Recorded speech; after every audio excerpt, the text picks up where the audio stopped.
Hello and welcome. Today we are diving deep into one of the most fascinating and, let's be honest, one of the most misunderstood cards in the entire tarot deck, the Seven of Swords. We're going to unpack its secrets, its strategies, and that super fine line it walks between being clever and being, well, deceitful. So let me ask you this. Have you ever felt like you just had to take a shortcut? Or maybe keep a plan to yourself? Or even tell a little white lie? Not because you wanted to be malicious, but just to make something happen. That specific feeling, that is the absolute heart of the Seven of Swords. Yep, this card is the ultimate symbol of the lone wolf, the sly strategist, the keeper of secrets. It's all about using your wits to get through a really tricky situation. But, as we're about to find out, that can be a real double-edged sword. So let's start by breaking down what this card is all about. Okay, so what is the core story that this card is trying to tell us? Its whole identity is really wrapped up in that classic, iconic imagery. I mean, just look closely at his expression here. He's not just sneaking away. He's confident, almost proud of how clever he is. He's carrying 5 swords, but he's left 2 behind. And that tells us something really important. He couldn't take everything. He had to prioritize. He had to be strategic about what he took and what he left. See?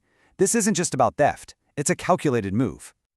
So this one image gives us this huge spectrum of meanings. On one hand, you definitely have the negative stuff, deception, lies, sneaky behavior. But on the other hand, you've got strategy, resourcefulness, and that independence to just act alone. The most crucial point, though, is that this card is all about self-preservation, even if the methods are a little questionable. You know, this quote really gets to the heart of the card's nuance. It makes us ask why all the secrecy is necessary. Is it to manipulate someone, or is it more of a protective thing? Because being 100% honest just isn't safe. The Seven of Swords totally gets that. Sometimes holding back is a survival tactic. All right, let's look at the upright meaning and see how this actually plays out. When this card shows up upright in a reading, it's a sign that a plan involving stealth and strategy is happening right now. Basically, this is the getting away with it phase. You might be acting behind people's backs, really hoping you don't get caught. And this could be you, or it could be someone around you. There's a secret in play, and the real tension is all about whether or not it's going to be discovered. And here you can see the card's 2 faces perfectly. On one side, you have smart strategy. This is about finding clever shortcuts, going solo to get past all the red tape, or even using the 80-20 rule to be efficient. But on the other side, that exact same energy turns into slippery deception. We're talking betrayal, hiding the truth, and just running from responsibility. It's all about the motive. So in different areas of life, this energy can get very, very real. In love, it can be a huge red flag for infidelity, or maybe just someone not being totally honest about their feelings. In your career, watch out for coworkers trying to take credit for your work. Or it could be you needing to fly under the radar to get a project done. And with money, this is a major warning. Be so vigilant about scams, and please don't get involved in shady deals. But what happens when that sneaky little plan starts to fall apart? Well, that's where flipping the card comes in. The reverse position is all about revelation. It's that moment when the truth finally comes to light. When the Seven of Swords is reversed, the jig is up. The secret just becomes too heavy to carry. Now, this can show up as a confession that comes from a guilty conscience, or it can be someone else exposing the lies. Either way, the age of secrecy is officially over. So, this big reveal can go down one of 2 paths. Coming clean is an internal thing. Your conscience wins out, and you decide to confess just to free yourself. Getting caught, on the other hand, is external.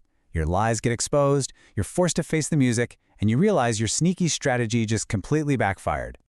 So, applied to life, this could mean a confession in a relationship, or finally dropping the games and being real with someone. At work, it might be the person spreading rumors getting found out. And financially, this is when the consequences for fraud or shady deals finally catch up.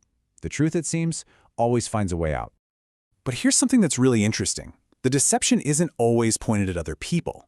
When this card is reversed, it can actually point to imposter syndrome, that awful, nagging feeling that you're a fraud and you don't deserve any of your success. In this case, the lie you need to fess up to is the one you're telling yourself, that you aren't good enough. Okay, so we've looked at the meanings. But what do you do with this energy? How do you handle it? That brings us to the card's advice, how to be smart, not shady. This right here is the central question the Seven of Swords asks you. Is your secrecy a brilliant strategic move to protect your peace and your ideas? Or are you just avoiding a tough conversation or running away from being accountable? The line between those two can be razor thin. So here's your practical guide for this energy. First, get brutally honest with yourself about your motives. Are you protecting your peace or just dodging responsibility? Second, if you need to come clean, choose to do it, but always prioritize your own safety. Honesty is so liberating, but it has to be on your terms. And finally, embrace the positive side of this card. Use your incredible mind to be strategic and find innovative solutions, not to trick people. And really, this is the ultimate takeaway.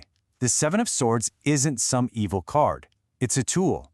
Cunning can absolutely help you survive and thrive, but it can also trap you in a web of lies and guilt. The real wisdom of this card is knowing which path you're on.